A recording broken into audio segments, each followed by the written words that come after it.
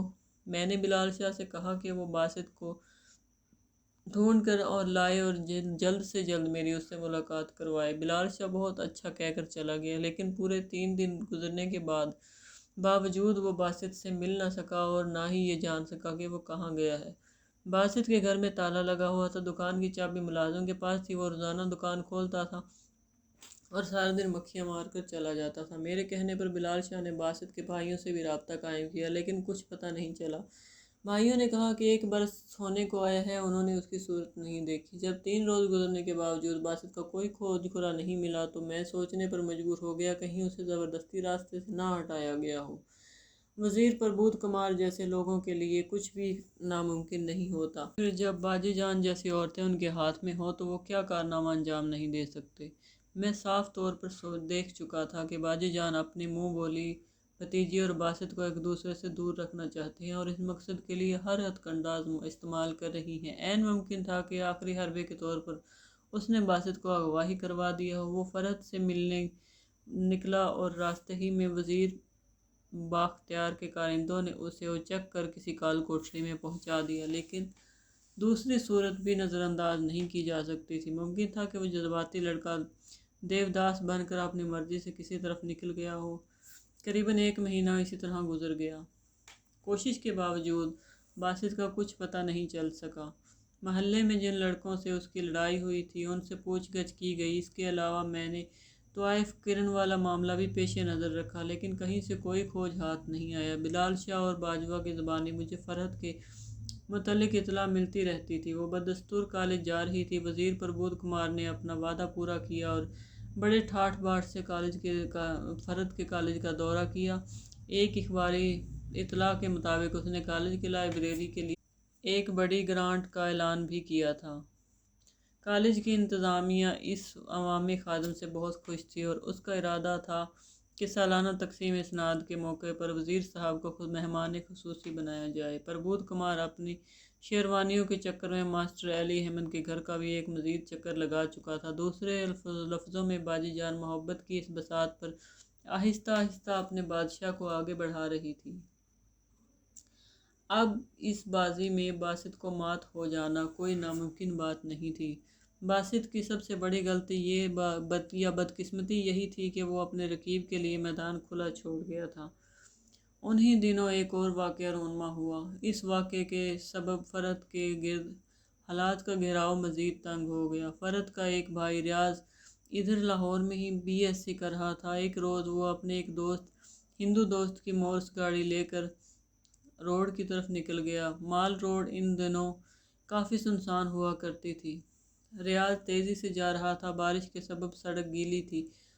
فلٹیز hotel کے آس پاس کہیں گاڑی پھسل گئی اور بے قابو ہو کر فٹ پاتھ پر چڑھ دوڑی۔ ایک انگریز خاتون اور اس کی 1 سالہ بچی اس گاڑی کے نیچے آ کر جاں بحق ہو گئی۔ ریاض کو گرفتار کر لیا گیا، اس کے پاس لائسنس نہیں تھا۔